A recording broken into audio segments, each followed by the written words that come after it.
안녕하세요. 오늘도 사연 살롱을 찾아주셔서 감사합니다. 세상 살다 보니 참 원망스러운 일들도 많았고 이렇게까지 나에게 가혹할 수 있나 싶을 정도로 힘든 일들 천지였는데 아직까지 실같이 가느다란 희망의 끈을 놓지 못하고 있는 한 중년 여성이에요. 제 인생을 찬찬히 들여다보면 가끔은 이렇게 살아있는 게 신기하다고 생각할 때도 있어요. 그 놀랍도록 기구하고 애절한 사연 같이 들어주실래요? 저는 학창시절 때까지만 해도 여느 집과 다름없이 다정다감하신 부모님과 똑똑하고 착한 오빠와 부족한 것 없이 사는 10대 소녀였어요.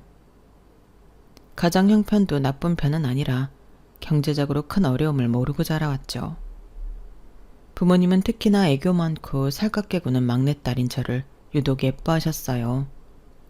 오빠도 장난기 많고 동생 못살게 구는 다른 집 오빠들과 다르게 저를 정말 많이 챙겨주는 유일한 제 혈육이었고요. 매일매일이 즐거웠고 슬프고 힘든 일이라는 것을 전혀 모르고 컸어요. 하지만 제 인생의 모든 불행과 행복은 그때 다 끌어다 쓴 것 같아요. 제가 고등학교 1학년이 되던 해 부모님과 오빠가 탄 자동차가 사고가 크게 나 모두 그 자리에서 즉사하고 말았죠. 청정병약같이 하루아침에 가족을 모두 잃고 세상에 저만 덩그러니 혼자 남게 된 거예요. 사랑만 받던 귀염둥이 막내딸에서 천하의 고아가 돼버린 저는 눈앞이 깜깜해졌죠. 아빠가 그토록 오래 정성껏 키워온 회사가 무너지는데 한 달도 걸리지 않더군요. 당장 온 집안에는 빨간 딱지로 도배가 되었고 집까지 어디론가 넘어가며 그 빨간 딱지도 볼 수 없게 돼버렸죠. 모든 것을 잃은 제게 더 이상의 화복은 감지덕지였고 학교를 그만둘 수밖에 없어였어요. 그 후 친척집 여기저기 잠깐씩 얹혀 지내다 결국 숙식을 해결해주는 공장이 제 거처가 되고 말았어요. 사실 잘못된 선택을 하려고 시도도 많이 했어요. 하지만 그때마다 엄마, 아빠, 오빠가 번갈아 꿈에 나오며 그런 저를 꾸짖고 달래고 가시더군요. 죽어서도 이 막내딸이 너무 걱정돼 편하게 눈을 못 감고 구천을 떠도시는 것은 아닌가 하고 죄책감에 죽을 생각을 단념하고는 했었죠. 그렇게 공장에서 일을 하며 10대의 마지막과 20대의 처음을 맞이하게 되었죠.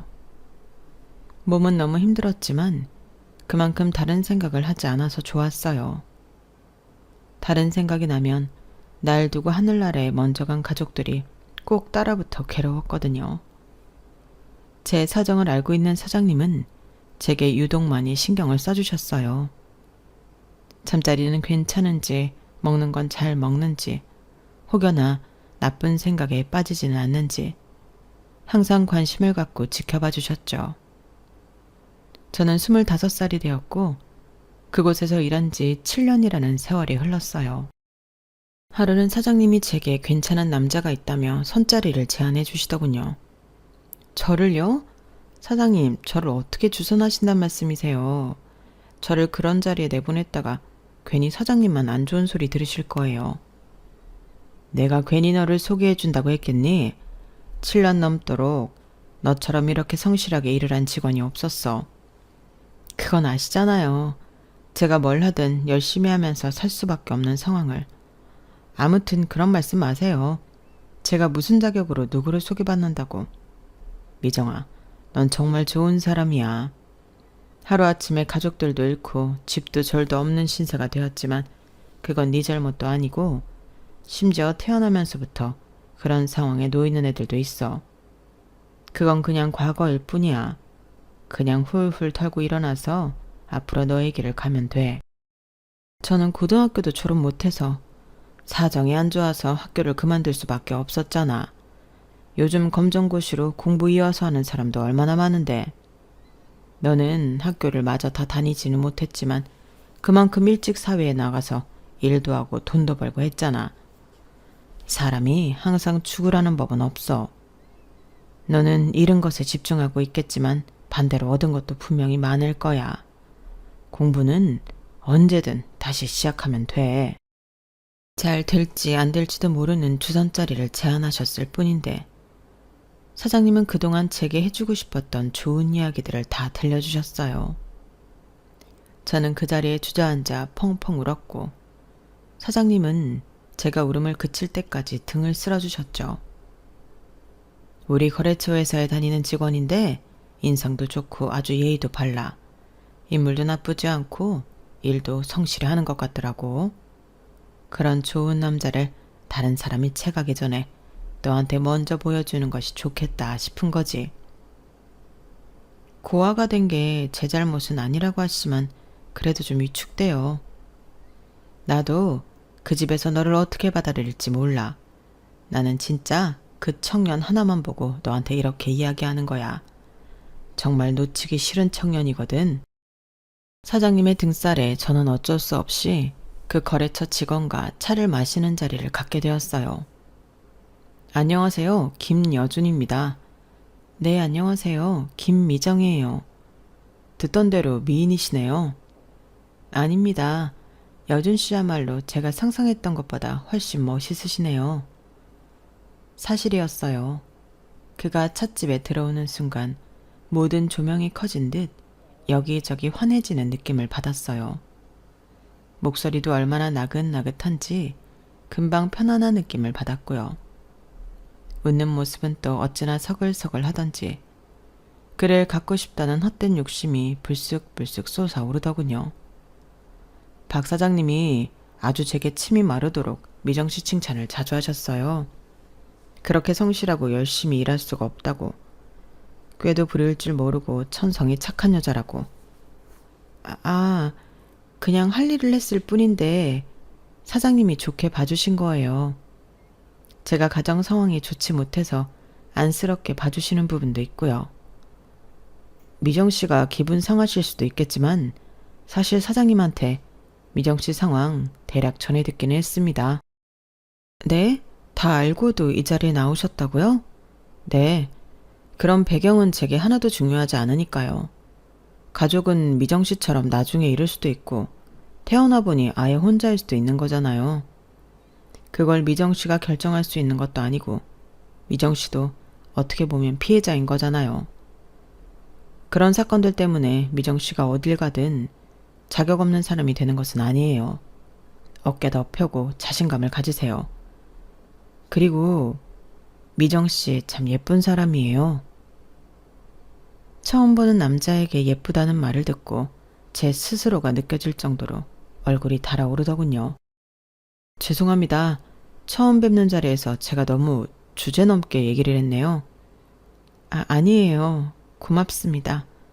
그렇게 말씀해 주셔서 정말 고맙습니다. 남자의 배려로 저는 정말 오랜만에 슬픔을 모두 내려놓고 하하호호 웃으며 즐거운 시간을 보냈어요. 그는 사장님이 말한 것보다 100배, 1000배는 더 괜찮은 남자였어요. 그렇게 그와의 인연이 이어졌고 저의 첫사랑이 시작되었죠. 저는 진심으로 그의 아내가 되고 싶었지만 그의 부모님이 마음에 걸렸어요. 혹여라도 고아에 고등학교도 졸업 못해 공장일만 했다고 싫어하시면 어쩌지? 제 걱정을 아는 듯 그는 제 손을 잡고 말했어요. 미정아, 아무 걱정하지 마. 우리 부모님은 너를 그런 배경으로만 보고 판단하실 분들도 아니고 너를 보시는 순간 좋아하실 거야. 나만 믿어. 위축되지 말고 우리 집에 가자. 그의 리드로 처음 부모님을 뵈러 갔어요. 조금 무뚝뚝해 보이는 아버지와 너무 인자한 얼굴로 저를 맞아주시는 어머님에게 인사를 드렸죠. 아버지는 꾸벅 제 인사를 받고는 가타부타 다른 말이 없으셨고 어머니는 제 손부터 덥석 잡으셨어요. 미정이구나. 얘기 많이 들었어. 참 곱게도 생겼네. 이렇게 만나게 되어서 반가워. 오래 알고 지낸 지인처럼 어머니는 처음부터 저를 반갑게 맞아주셨고 요즘 사람들 말처럼 눈에 꿀이 뚝뚝 떨어지게 쳐다보셨어요. 엄마, 미정이 부담스럽게 그 손이라도 이제 좀 놔줘요. 어머나, 너무 반가워서 그만. 미안해. 괜찮습니다. 저는 속으로 생각했어요. 혹시 어머니가 내 상황을 모르시고 이렇게 예뻐해 주시는 건가? 내 사정을 다 아시면 태도가 달라지진 않으실까? 조마조마하고 끊임없이 걱정이 되더군요. 미정아, 내가 말이야, 우리 여준이한테 미정이 상황에 대해 대략 듣기는 했는데, 알고 계셨군요. 그런데 미정이를 처음 본 순간 왠지 우리 식구가 될 것 같다는 느낌이 확 들었어. 예의가 아닌 거 알지만 괜찮다면 미정이가 직접 그동안 무슨 일이 있었는지 말해줄 수 있을까? 저는 어머니에게 처음부터 끝까지 제게 과거 일어났던 모든 일을 말씀드렸어요. 아버지는 가족의 차 사고 이야기부터 더 듣기 어려우신지 담배를 피러 나가서 한참 뒤에나 돌아오셨어요. 여준 씨는 무거운 얼굴로 제 옆에 앉아서 묵묵히 있었고 어머니는 눈물까지 흘리며 제 손을 잡으셨죠. 에구구, 딱하기도 해라. 얼마나 힘들었을까. 고생이 많았네, 미정이가. 오히려 시간이 지나 묻어져 눈물도 나오지 않는 저였는데 어머니는 옆에서 계속 훌쩍거리고 계셨죠. 고마워, 미정아. 이런 어려운 이야기 다 들려줘서. 난 미정이가 참 마음에 드는데 넌 어떠니? 여준이도 미정이를 많이 좋아하는 것 같고 우리가 네 가족이 되어주고 싶은데 그래도 되겠니? 저는 오히려 어머니의 제안을 듣고 눈물을 뚝뚝 흘리기 시작했어요. 울지 마, 미정아. 이제부터 우리랑 함께 행복하게 살자. 너무 감사합니다. 당연히 부모님들로부터 그와의 만남을 거절당하겠거니 생각한 자리로 나갔던 것이었는데 반대로 가족이 되어주겠다는 말을 들으니 다 지나갔다고 생각한 행복의 시간이 벌써 온 것 같아 기쁨의 눈물은 멈출 줄 모르더군요. 그렇게 저와 남편은 한 이불을 덮는 부부 사이가 되었고 제게도 새로운 가족이 생겼어요. 저희는 우선 시댁에서 신혼을 시작하게 되었어요. 남편에게 2명의 누님이 있었는데 다 시집을 가서 남는 방이 있었거든요. 저 역시 그동안 혼자였던 터라 시댁에 들어가 사는 것이 훨씬 좋았어요. 시어머니와는 정말 친정엄마 못지않게 다정하고 살갑게 지냈고 남편 역시 가정적이고 기댈 수 있는 제 버팀목이 되어주었어요. 시아버지도 표현은 안 하셔도 저를 딸같이 생각해 주시는 것 같았죠. 시어머니와는 목욕탕도 같이 가고 시장도 같이 봐오고 요리도 하면서 매일 즐거운 시간을 보냈어요. 한 번은 시아버지 생신날이 되었어요. 어머니와 저는 미역국도 끓이고 이것저것 맛있는 음식을 준비하며 저녁을 기다렸죠. 그때 어머니가 어디론가 전화를 거셨고 처음 통화는 연결되지 않았고 이었고 2번째 통화는 한숨만 내쉬다 끊으셨어요. 어머니 왜 그러세요? 무슨 일 있으세요? 상희는 전화가 아예 안 되고 상미는 오기 싫은지 영 그렇네. 형님들이요? 상희는 큰형님, 상미는 둘째 형님으로 남편과는 터울이 꽤 있는 편이었어요. 그럴 수밖에 없었던 것이 사실 남편 집은 재혼 집안이었거든요. 시아버지는 지금 어머니를 만나기 전 이미 2 딸이 있는 이혼남이었고 어머니는 처녀였죠. 어쩌다 이 둘이 결혼을 해서 아버님과 어머님 사이에서 제 남편이 태어난 것이고요. 한마디로 2 형님과 남편은 배다른 형제지간이었어요. 큰형님이 11살, 둘째 형님이 9살 때 남편이 태어났고 아들을 품에 안은 시아버지는 2 딸에게 소홀해지기 시작했던 것 같아요. 어머니는 중간에서 형님들까지 품으려 노력을 했지만 한번 엇나간 마음을 다시 잡기에는 너무 어려웠던 일이라고 말씀하시더군요. 상이랑 상미 입장에서는 갑자기 새엄마라고 내가 나타났고 남동생이 태어났는데 사랑을 독차지하는 것 같아 화가 날 법도 하지. 그래서 나는 애들한테 더욱 잘해주려고 노력했는데 걔들 마음에는 차지 않았었나 봐. 매일이 기름과 물처럼 섞이지 못하고 있었지. 그래도 새 가족이 되었는데 그냥 형님들도 받아들였으면 좋았을 텐데. 원래는 상희 상미 모두 지 친엄마한테 가겠다고 했는데 오히려 그쪽에서 거절했어. 애들은 친엄마한테까지 환영받지 못하는 애물단지가 된 것 같아 더 좋은 생각을 하기 힘들었을 테고. 아무튼 한 집에 살아도 남처럼 지내는 것 같아 얼마나 숨이 막혔나 몰라. 아버님이 중간에서 다리 역할을 잘 못하셨었나요? 지금 네 시아버지 봐라. 어디 그런 거 할 사람인지. 오히려 내가 싫다고 대드는 상이랑 상미한테 귀싸대기를 날린 적도 있어. 그럴수록 애들과의 불안은 더 심해졌고 여준 아빠가 가만히 있는 게 오히려 더 도움이 될 정도였지. 저런. 그런 상황에서도 걔들을 내 딸이라 생각하며 살았어. 더 좋은 것이 있으면 여준이는 안 주고 오히려 걔들에게 주기도 하고 혹시 몰라 용돈도 항상 두둑히 줬어. 그래도 한번 다친 마음은 어쩔 수가 없나 보더라고. 도통 내게 열어주지 않더라. 그리고는 기다렸다는 듯이 상희는 고등학교를 졸업하자마자 시집을 간다고 집을 나갔고 둘째 상미도 지 언니를 따라 나갔는데 곧바로 남자를 만나 혼인을 했다고 하더라고. 그 이후로는 어떻게 됐어요? 난 마음이 좋지 않았어. 괜히 나랑 여준이 때문에 미래가 창창한 애들을 결혼으로 도망가게 한 건 아닐까 하고. 진짜 어머니 마음이 무거우셨겠어요. 저는 그 두 형님을 한번 만난 적이 있었는데 바로 제 결혼식이었죠.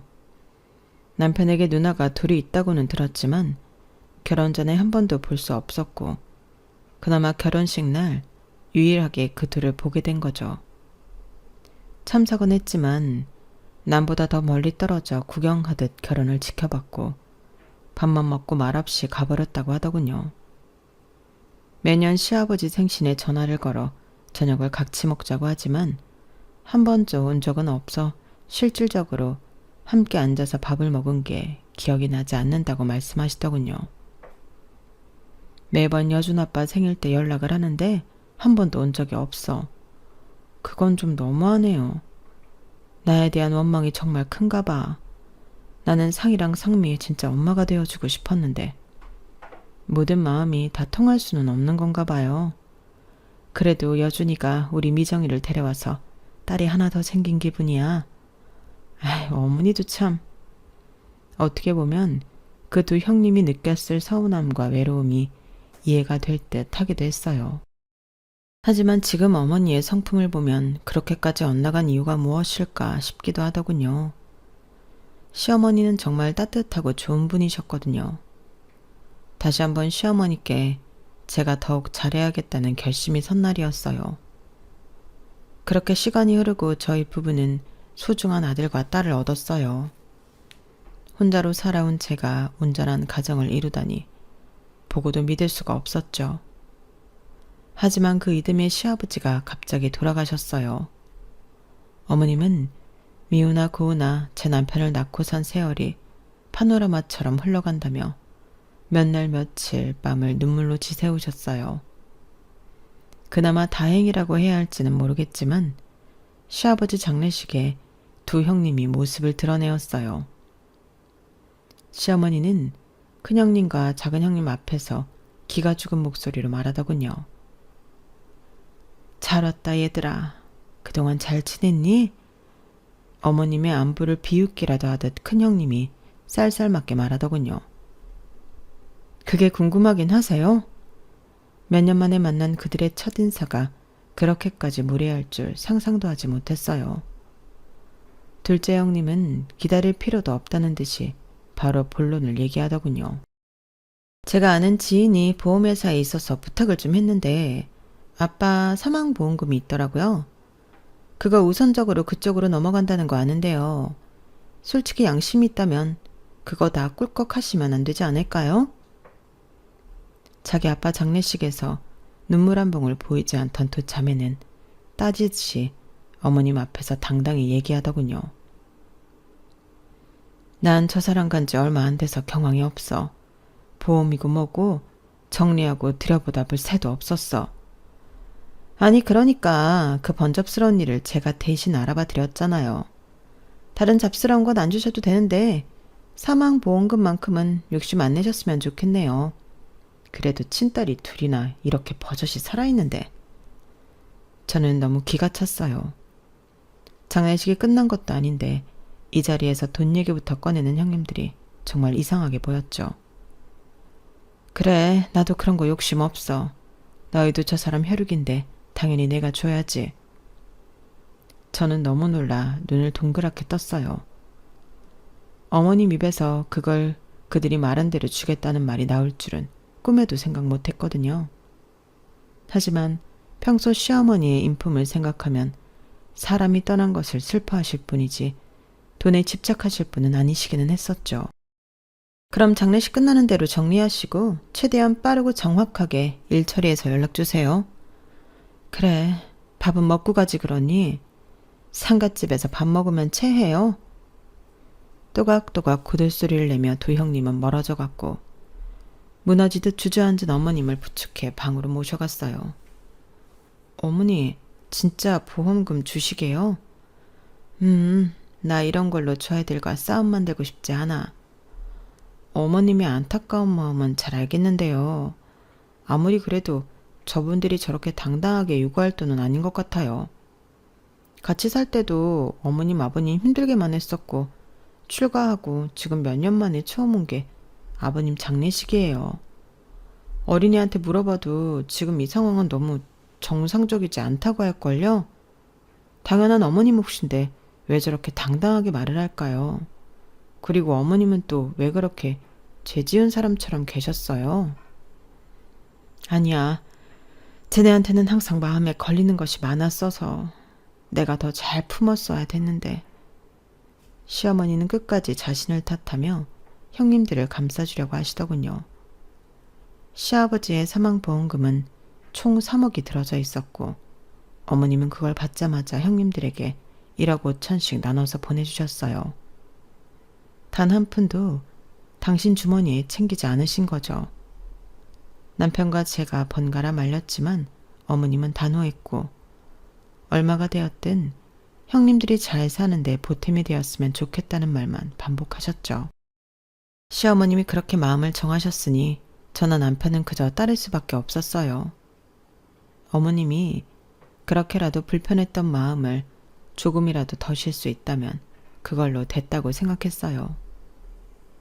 사망보험금을 받고 감사 인사 하나 없이 그렇게 두 형님은 또 당연한 것처럼 연락을 끊었고 저희도 그냥 저희 나름대로 일상을 살아나가고 있었죠. 그러던 어느 날이었어요. 김여준 씨 아내분 되십니까? 네, 맞는데요. 어디신가요?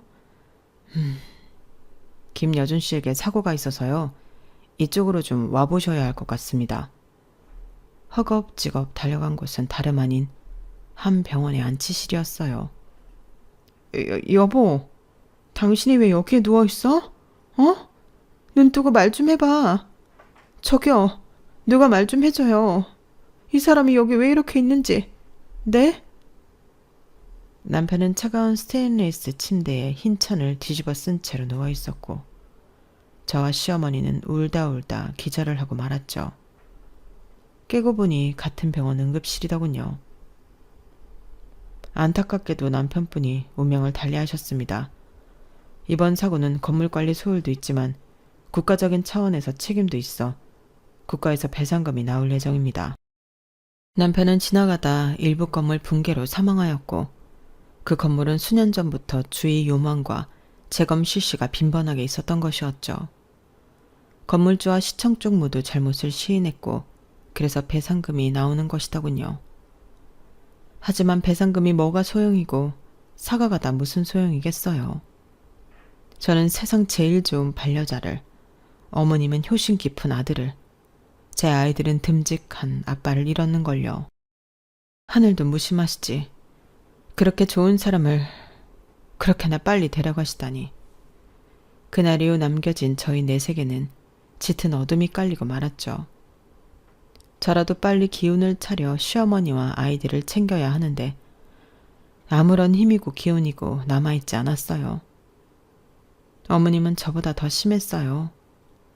곡기를 끊으시더니 결국에는 극단적 선택을 하시려는 것을 몇 번이나 발견하고 말렸는지 모르겠어요.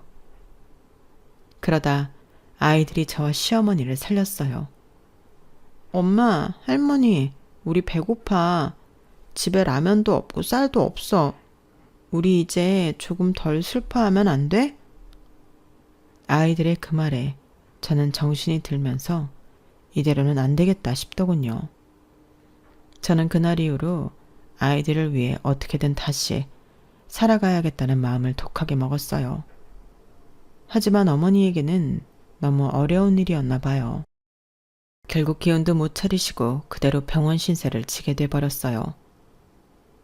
내가 미안하다 미정아. 늙고 쓸모없는 노인네가 너까지 힘들게 하는구나.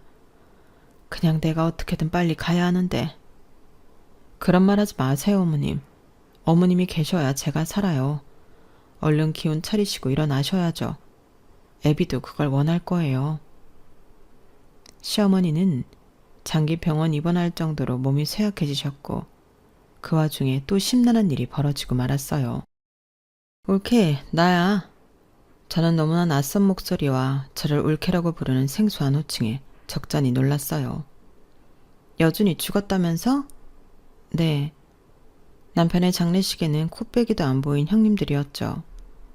나랑 상미가 갔어야 하는데 우리가 해외에 잠깐 볼 일이 있어서 그동안 그런 변을 당한 거라면서 저는 빈정이 잔뜩 상하기도 했고 형님이란 작자와 통화 자체가 하기 싫더군요. 아, 네. 사고 때문에 국가 배상금도 받았다면서. 그건 왜 물으세요? 올케랑 만나기도 훨씬 전부터 여준이는 내 동생이었어. 가족끼리 그런 것도 안 물으면 뭘 물어? 네? 가족이요? 저는 기가 막히고 코가 다 막혔어요. 어디서 감히 가족이라는 말을 꺼낼 수 있는지. 궁금하신 게 뭔데요? 여준이가 사망보험금 들어놓은 것도 있을 거 아니야? 요점만 말씀하세요. 국가 배상금 그 정도 사고면 한 1억 5천 이상은 받았을 것 같은데? 그래서요? 그거나 사망보험금 둘 중에 하나 좀 우리한테 나눠줘야 하지 않겠어? 네? 뭐라고요? 저는 제 귀를 의심했어요. 아니, 저희 가족 정보를 아는 사람이 보이스피싱을 하는 줄 알았어요. 배상금이나 보험금 둘 중 하나를 달라고요? 저기요. 장례식에 얼굴이라도 비추고 이런 뻔뻔한 얘기 하세요. 저기라니? 엄연한 여준이 누나이고 자네한텐 형님이야? 예의를 차려. 진짜 너무 기가 차서 말도 안 나오네요. 물론 상미나 나나 여준이한테 살가운 누나들은 아니었어. 그런데 우리 입장도 생각해봐. 아빠 돌아가신 지 얼마 안 됐는데 하나밖에 없던 남동생까지 잃었어. 올케한테 막무가내로 달라는 것은 아니야. 그냥 도의적으로 우리한테 둘 중에 하나는 주는 게 맞다는 거지. 도의요? 도의요? 지금 그런 말 할 자격이나 되세요? 우리는 여준이가 갓난 아기일 때부터 봐온 사이야. 그냥 이렇게 우습게 넘길 일은 아니라고. 우리도 우리 몫을 좀 정당하게 찾아야겠어. 우리 몫이요? 당신들 몫이 어딨어? 같이 살 때도 본체만체 했다면서. 우리 어머님한테도 아주 못되게 굴고. 올케도 여자 아니야? 우리는 아직 엄마의 사랑이 필요한 나이였는데 새엄마가 갑자기 들어와서 동생을 낳았어. 그 애가 우리 사랑을 다 앗아갔고 엄마 품을 느껴보지도 못하고 그런 혼돈 속의 가정환경을 버티는 게 얼마나 힘든 일인 줄 알아? 제가 들은 이야기랑은 좀 많이 다르네요. 어머님은 모두 잘 품어주고 싶어서 노력을 많이 하셨다는 것 같은데요. 그건 거기 입장이고 겨우 10살 남짓 된 어린애 여자애 둘이 얼마나 외롭고 서럽게 컸겠어. 그래도 마음속에 여준이는 언제나 우리의 유일한 동생이라는 생각을 한 번도 저버린 적 없다고.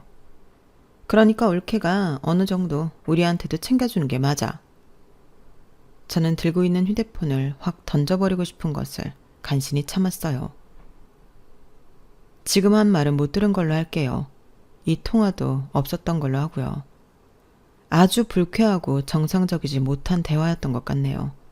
그만 끊습니다. 그 이후로도 두 형님은 돌아가면서 제게 전화를 하고 문자를 남겨가며 괴롭혔어요. 시어머니께 이런 얘기를 상의드리고 싶지만 지금 몸도 안 좋으신데 이런 말까지 꺼내었다가 괜히 더 걱정만 하실 것 같아 혼자 끙끙 앓고 있었죠. 그 괴롭힘은 3개월이나 지속되었지만 워낙 제가 강건히 버티니 그 후에는 포기하더군요. 연락이 뜸해져 저는 시어머니의 간병에 더 신경을 쓰려 했지만 어머니의 병세는 점점 악화되고 있었어요.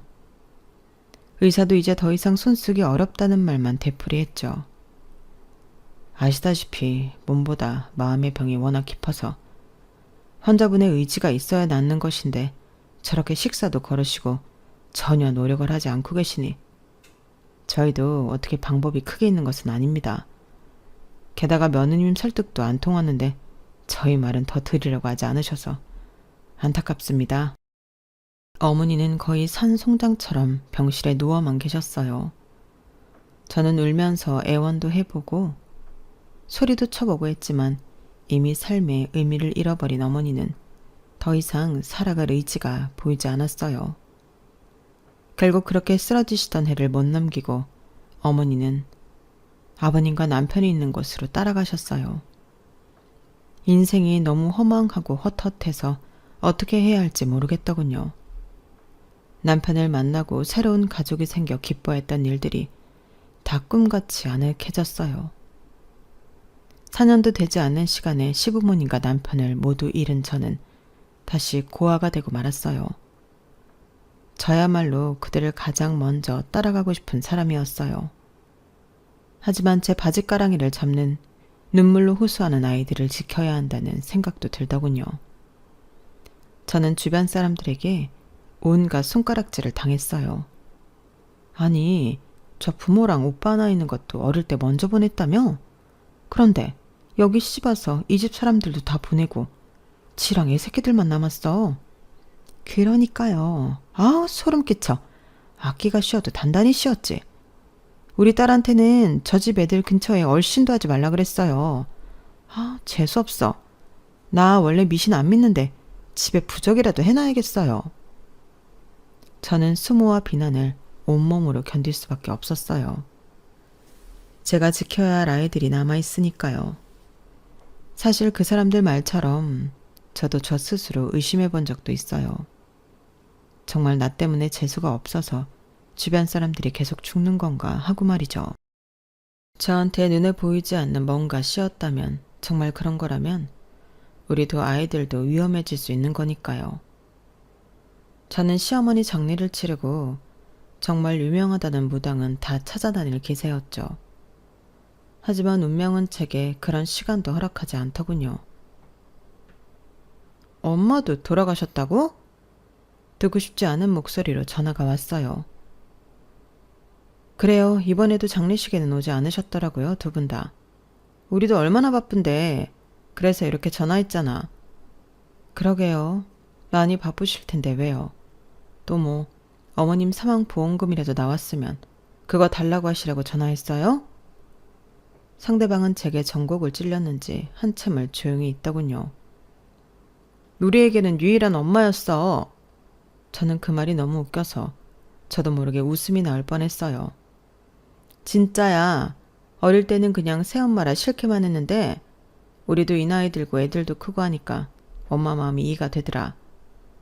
저기요. 진짜 지금이라도 어디 가서 연기 오디션 보도 될 것 같아요. 어머님한테는 이렇게 연기 잘해서 아버님 사망보험금 받으셨을지 몰라도 저한테는 어림도 없어요. 제가 시집 오고 나서 시댁에서 당신들 얼굴 한 번도 본 적 없고요. 어머님 아버님한테 먼저 연락하는 꼴도 본 적 없고요. 애 아빠랑 어머님 돌아가셨을 때는 장례식에서도 볼 수가 없었고요. 도대체 당신들은 무슨 낯짝으로 계속 이런 걸 요구하는 거예요? 당신들은 뇌의 구조가 다른가요? 지나가는 사람 100이고 1000이고 만이고 잡아서 물어보세요. 이렇게 누구 죽을 때마다 돈 나눠달라고 요구하는 당신들이 정상인지. 당신들도 이게 비정상이라는 건 알고 이 짓거리 하는 거죠? 그냥 얘기라도 꺼내서 콩고물이라도 떨어지면 감사한 거지. 하는 못된 마음으로 저 찔러보는 거죠. 죽은 사람들한테 미안한 마음이 들기는 한가요? 고마운 마음이 들기는 해요? 저에게 모든 것을 간파당한 큰형님은 수화기 너머로 분을 참지 못하고 신음소리를 내더군요. 올케는 주제 넘는 소리를 너무 많이 하네? 주제요? 참나, 누가 더 많이 하고 짓거리는지 사람들한테 물어볼까요? 너 진짜 가만 안 둬? 진짜 인정머리라고는 1도 없는 년. 그래도 엄마랑 우리가 살붙이고 산 세월이 얼만데. 남 식구였던 네가 여기 시집왔다고 뭐라도 된 것 같아? 웃기고 앉아있네. 너 좋은 말 할 때 돈 내놔. 아니면 너 더 큰 거가 기다리고 있을 거다. 알았어? 하나도 안 무서우니까 마음대로 하세요. 씩씩거리며 형님은 전화를 끊었고 뒤이어 둘째 형님에게도 쌍욕이 섞인 전화를 받게 되었죠. 하지만 저는 흔들리지 않았어요. 인간으로 보이지도 않았거든요. 며칠 뒤 집 초인종이 요란하게 울렸고 문을 열어보니 경찰들이 서 있었어요. 김희정 씨죠? 김희정 씨 앞으로 신고가 들어와서 왔습니다. 잠깐 동행해 주시죠. 영문을 모르는 저는 겁에 질려 그들과 함께 경찰서로 갔어요. 김상희 씨와 김상미 씨가 김희정 씨를 살인 혐의로 신고했습니다. 적극적으로 협조를 해주셔야겠습니다. 네? 살인이요? 제가요? 김상희 씨, 김상미 씨에 따르면 김희정 씨와 결혼한 이후로 두 시부모님과 남동생이 사망했다고 하던데 사실입니까? 아니, 그건... 그리고 어릴 때 원 가족도 다 사망했다고 하던데 맞나요? 그래서 저는 어렵고 힘들게 살았어요.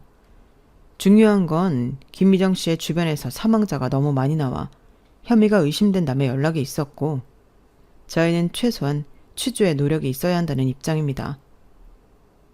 제가 저희 부모랑 형제를 시부모님과 애들 아빠를 왜 죽이겠어요? 보험금을 탐하신 적이 있나요? 아니면 그들의 보험금을 혼자 몰래 든 것은 아니었나요? 이보세요. 지금 절 뭘로 보고 말 가려하세요. 저는 억장이 무너지고 눈물이 왈칵 쏟아졌어요. 핸드폰 제출하세요. 저희가 포렌식으로 한번 검사하겠습니다. 저는 경찰에게 핸드폰을 주면서도 계속 말을 이어갔어요. 전 숨길 것이 아무것도 없어요. 어머님과 저는 정말 친모녀 같았다고요. 오히려 그 김상희, 김상미라는 인간들이 어머님을 버려두었고요. 아니, 그것들은 인간도 아니에요. 죽은 사람만 있으면 평소엔 연락도 안 하다가 갑자기 전화와서 보험금이고 뭐를 나눠달라고. 참, 진짜 저는 인간이 아닌 것들을 봤네요. 그런 년들한테 신고나 당하고. 저는 길길이 날뛸 정도로 억울했어요. 취조실에서 저는 경찰에게 저와 어머니가 함께 찍은 사진, 그동안 나눠온 카톡 대화들, 하루에도 몇 번씩이나 통화한 통화 녹음 기록, 모든 것을 들이밀었어요. 중간에 휴대폰을 한 번 새 걸로 교체하긴 했지만 전 휴대폰의 정보를 정리하지 않고 새 폰으로 다 옮겨오는 바람에 결혼 이후부터의 사진이 한 장도 빠짐없이 있었죠. 또 어머니와 나눈 메시지 내용은 정말 누가 봐도 눈물을 흘리게 만들 정도였어요.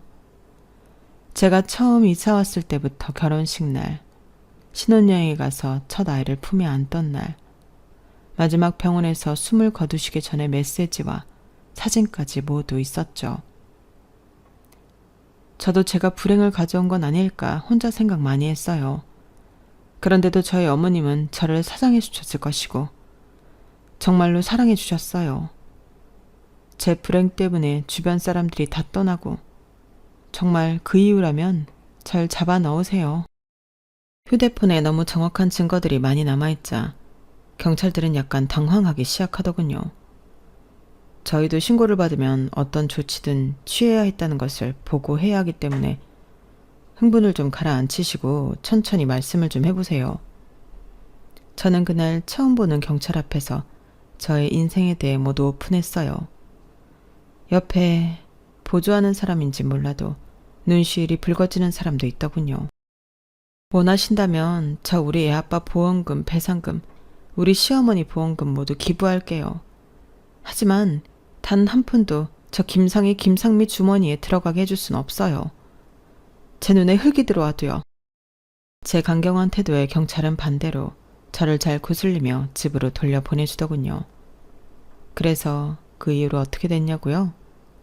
저는 반대로 그 두 여자를 무고죄로 고소했고 지금 재판 막바지에 다루고 있어요. 그쪽에는 워낙 불리한 증거들이 많고 오랜 시간 연락을 끊고 지냈다는 것이 입증되어 어떤 식으로든 처벌을 받을 수 있다고 변호사가 이야기하더군요. 세상에, 어떻게 인간의 탈을 쓰고 그런 염치 없는 짓을 할 수 있었을까요? 가족들의 보험금을 노리다 못해 주지 않으니 제게 살인 혐의까지 씌우다니 영원히 용서할 수 없는 인간들이었어요. 참, 저는 아버님, 어머님, 남편까지 가족묘를 만들었고 언젠가 그곳에 가게 될 제 것도 정해놓았어요. 나중에 하늘에 가서 그들을 만나면 꼭 감사 인사를 잊지 않고 할 거예요. 힘들고 외로운 제게 새로운 가족이 되어주는 애는 절대 잊지 않겠다고요. 다음 생에도 가족이 되고 싶은데 허락해 줄 수 있느냐고요. 제가 죽어서도 어머님, 아버님, 남편과 함께 있고 싶은 제 마음을 알아달라고요. 오늘따라 마음이 많이 씁쓸하네요. 이따 아이들을 데리고 세 분을 뵈러 가야겠어요. 남은 저희 세 가족의 삶을 응원해 주세요. 제 이야기는 여기까지예요. 들어주셔서 감사합니다. 여러분의 앞날에 안녕과 행복이 가득하시길 바랍니다. 여러분, 사연 댓글에 응원과 현명한 조언 부탁드려요. 좋아요와 구독은 저에게 큰 힘이 됩니다. 오늘도 좋은 일 가득하세요.